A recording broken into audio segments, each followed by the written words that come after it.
Hi, my name is Brandon, and I'm an alcoholic and addict in recovery. The last few days I've been talking about the yamas, or the 5 yogic restraints that Tommy Rosen talks about in Recovery 2.0.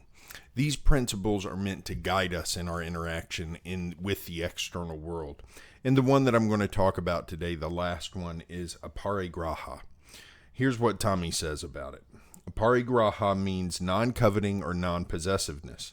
This principle instructs us to acquire only what is necessary and nothing more. Rather than constantly striving to have and to do, we cultivate and appreciate simplicity. Simplicity is one of the greatest gifts we can give to ourselves. Revered yoga teacher B.K.S. Iyengar said, "By the observance of Aparigraha, the yogi makes his life as simple as possible and trains his mind not to feel the loss or lack of anything. Then everything he really needs will come to him by itself at the proper time." In active addiction, we do the opposite of this. We have a sense of lack. We do not trust that our core needs are being met. We want more. We grasp after it.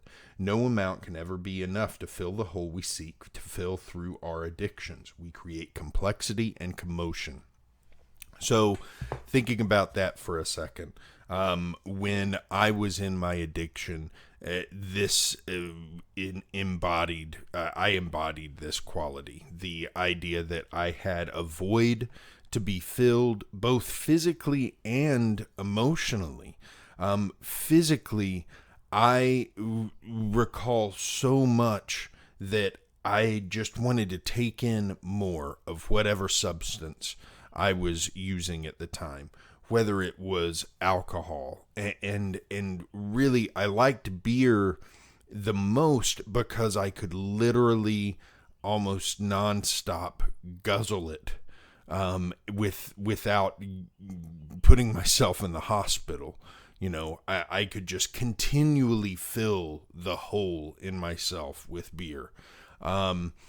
Same thing with smoking, whether it was cigarettes or pot, just the idea of continually getting that substance inside. That really, really was what I was focused on at that time. Emotionally, I had so many holes in my emotions that I was trying to fill. And it was, unfortunately, when you're filling your emotions with the kind of stimulation you get from drugs and alcohol, when you're filling that void with those drugs and alcohol, you end up it's like throwing a penny down a well that leads to the center of the earth. Not only does it take forever for the penny to get to the bottom of the well, but by the time it gets there, the environment there is so hot it just burns it up. So you can throw millions of pennies down there and it does nothing. It doesn't fill anything. It actually feeds what's down there, eating up and creating all of the void that you're trying to fill in the first place. So the idea of trying to take more in and fill things up, it's very familiar to me. And it's something that I continue to struggle with in recovery. This is not a puzzle I've solved by any means. There's a lot of reasons to this. Now, I'll get to that in a second, but I want to read a little bit more about what he says about the energy involved in Aparigraha. Aparigraha brings our attention to the energy of grasping. We feel we need something. Perhaps we see someone else who has this something and we become envious or jealous. Aparigraha is connected to the development of trust that we will get our needs met. If we can accept this, we gain freedom. We can let anything go and trust that whatever is needed will come through next. So that should sound familiar if you are someone who's worked a 12-step program or has hung around with many 12-step people and gone to meetings and things like that. The idea that Aparigraha is connected to the development of trust that we will get our needs met, that's very similar to the idea of faith. Faith that if I just do the right thing, then I will get what I need in life, and that I should quit trying to get more than what comes to me. That's very connected to this idea. And I love when I read how, when I encounter situations where an Eastern philosophy or idea marries up well with a Western counterpart.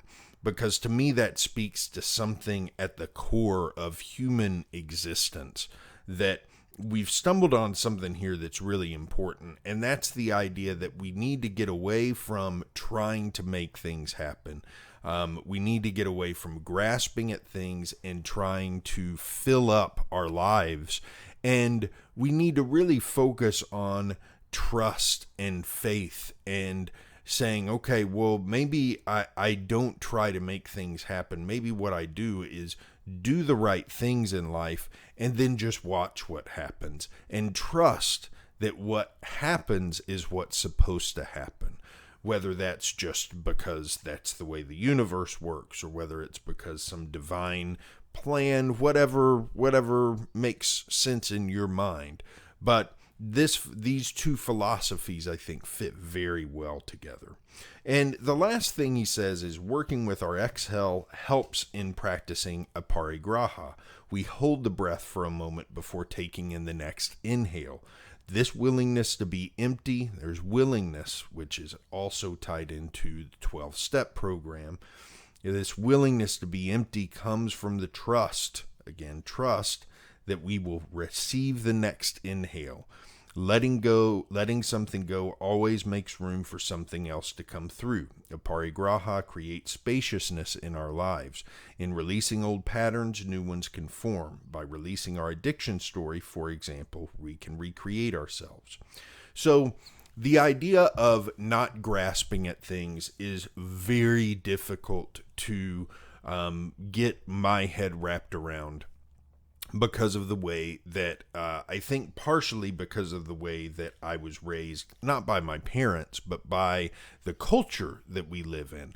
We live in a culture in America, and I think in most Western countries, where the idea is that if we see something we want, we work hard to go out and get it, and we work to make things happen, and we take control of our lives. How many times have I heard, take control of your life? And, we have these ideas that we should always be reaching and grasping, reach for the stars. There's all these ideas that run counter to the idea of, let's not do that. Let's focus less on, what can I get in the future? What can I have if I do XYZ?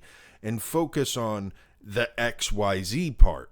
Let's focus on the doing. What's the next right thing to do? That doesn't mean you don't have a plan. That doesn't mean you don't think about, well, what would I like to do in the future? And are there steps I need to take to do that? But there's a difference between thinking about what you'd like to do in the future and what you'd like to have in the future. I think that it's really important for anybody who's in recovery to think about those two things and to start to distinguish between the idea that I'm going to work to get something as opposed to the idea that I'm going to work to do something. Those are two very different feelings. When I work to do something, I start to genuinely enjoy that work. And I've tapped into this a few different times in life, and I am very fortunate that I've started to tap into this in recovery.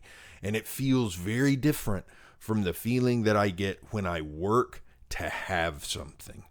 That work feels very exhausting and very tiring. But when I work to do something, that makes a big difference. And that can come down to, you can be doing the same job for those different reasons. If something happened that I was let go of my job today and tomorrow had to start a new job doing something that I haven't traditionally done. Let's say, doing lawn service or something like that. I could look at that job as just a means for getting my family money in order to live. And that might give that job a more grudging kind of quality. I might have trouble really enjoying it. But if I look at that job as an opportunity to bring beauty to the world, to go to somebody's house and help make their yard beautiful, and to really leave things more ordered and nice looking than they were when I came there, and to just then take a few moments to appreciate that when I'm done. Those are different means of doing things that add that make the experience very different from what it could be. And so I do feel like, no matter what position you're in life, you can take a different perspective on the way that you are actually engaged in the world around you. You can grasp at things and do in order to get to what you're grasping for, or you can do for the sake of doing, and doing what you think is the right thing to do. And I think the latter is far more rewarding. And that's what I've found in my recovery, is that in the latter, I'm able to look at, okay, not only am I doing what I want to do, but am I doing it the way that it needs to be done? And that becomes more important. What I'm doing becomes less important. The way I'm doing it is really what matters.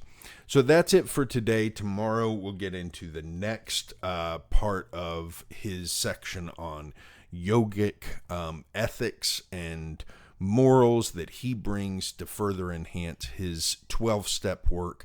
In the meantime, I hope you have a good day. I'll be back tomorrow with more.